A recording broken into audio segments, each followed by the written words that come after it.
Alright, let's do this. So this is like kind of a spur of the minute video because I was just thinking and I wanted to get the thought out of my head because I thought it was interesting.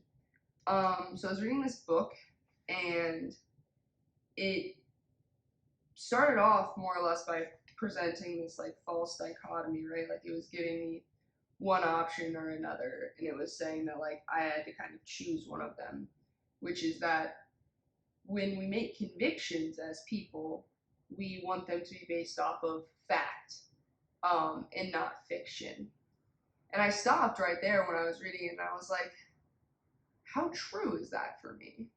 Um, Especially as someone who was so into science and chemistry and physics for a long time, and very much motor gods, and very much let's just say fell out of love with that idea of fact and the idea of fact being conviction.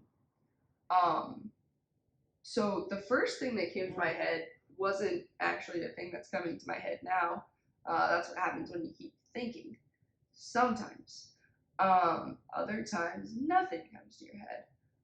And when I say your head, I mean my head. Okay, back to the topic. So, convictions being based on fact instead of being based on fiction. And I was like, well, facts change. We know that. Facts change constantly. Historically, really, we don't have a lot of facts. We have temporary facts, things that are facts for a few hundred years or even less or maybe a little bit more, but eventually they get replaced by a new fact, which kind of means that it was never a fact, and that it was a fiction, right? So fiction I find kind of cool because right off the bat it owns up to it and it's like, hey man, I'm not a fact. I'm not true. I'm an approximation of truth. Um, I describe something that's going on, whether I'm describing like when I'm talking about fiction, like fiction is describing an absurdity or a mystery or a real life situation, and it's doing so with fake circumstances, but it is getting at something. You can't avoid, anytime you put sentences together that form coherent meaning to someone else, you can't avoid what I just said meaning. Um, and that meaning can be based in fiction, but it is creating something. So then the question was in my head, right? If I'm using fiction to base my convictions on, what does that say to me? And what it says, or what I started thinking about, was that it's allowing for my convictions to approximate what's going on and to say up front, I am convicted of this as much as I can be. I almost can't use the word because I almost can't have convictions. What I more have is ideas, proclivities. I have thoughts about what might be. And the best way for me to back those up is more through fiction than it is through fact. Even though fiction gets a bad rap for basically just being a lie, it's not a lie. It's a story. And that's kind of where I really started thinking about the false dichotomy of these two things, because it's not just fact or fiction. In the middle of fact and fiction is a story. And that's what my convictions are based off of. I wonder what just fell. I don't know. Fallen gods, gravity gods. Thank you, Isaac Newton, for the things I know about gravity. We should talk more one day about the similarities between electromagnetism and gravity and the equations like that govern how strong those forces are, because it's very interesting. I say as someone who has denounced science, apparently. Anyway, okay, so what's between fact and fiction is a story. It's a story, it's a parable. And all I've ever done my whole life is watch. I've watched the story of my life unfold. And everything I believe is based on this like overall story. That's all it can be. And I thought that that was really, really beautiful. And got to something really cool that this book seemed to just glaze over, which is that my convictions are not based in fact completely, and they're not based in fiction.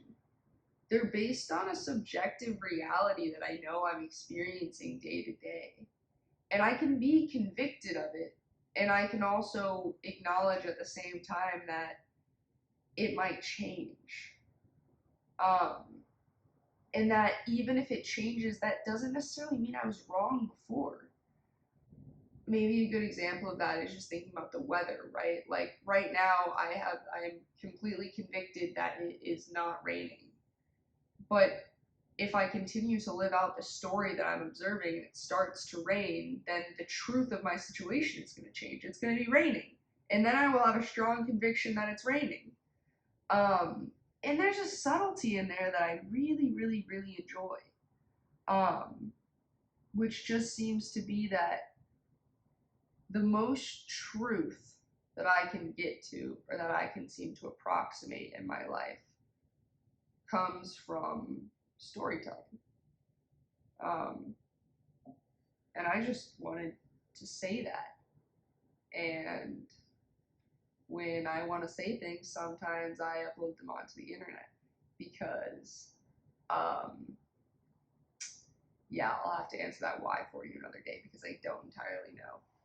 I think maybe because, I don't know, maybe it helps. I don't know. It certainly helps me. And if it helps one other person, then that ends helping two people, depending on how you want to count.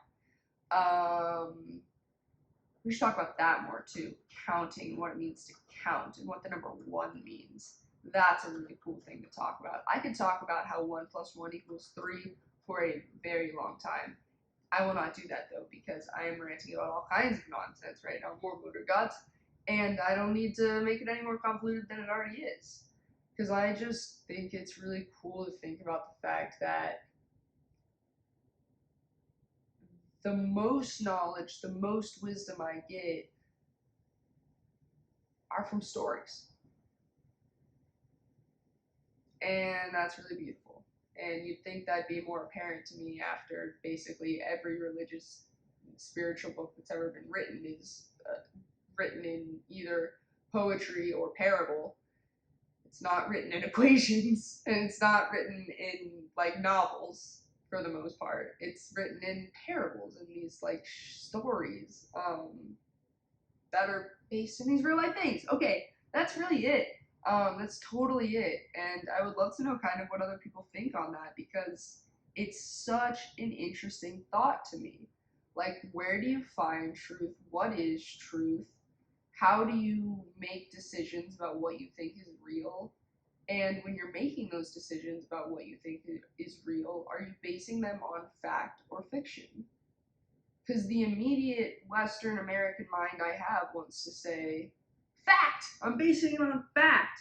But I'm not, and I don't want to. I want to base it off of like the Three Little Pigs and like, you know, Little Red Riding Hood and Dr. Seuss. These are the things that I actually want to base my truth off of, not, you know, like Kepler's laws of planetary motion. And that's interesting. There's just something really interesting about it to me. And every single one of you can disagree because sometimes, oftentimes, I think some fucking bullshit is really interesting. That does not stop me from ranting about it. Okay, is there anything else I want to say? You know what? Yeah, back to that 1 + 1 = 3 thing. It's one of my favorite things. Moment of silence, maybe, for 1 + 1 = 3. Literally brilliant. Okay, that's it. A little bit different than these videos I usually upload, but I don't have rules for what I do here, and that's one of my favorite things. I love you. I think you're fantastic, And I also know that you're God and you're me, and that God is a lizard in a house and a doorknob, and that I'm a doorknob and a lizard in a house, and that you're a lizard in a house and a doorknob, and that you're also all of those three things combined somehow into this weird doorknob house lizard that I've never seen before, but I know must exist because that is how my world works. And you, as that version of a doorknob house lizard, I love so much. Equally as much as I love this human version of you. Which, by the way, if I didn't make it clear, is also God and me. So good job. You're really cool. And I love you. And I really like ranting into a camera. Okay, I'm done. I love you.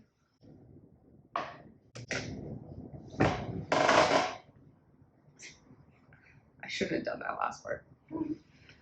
That's what editing's for.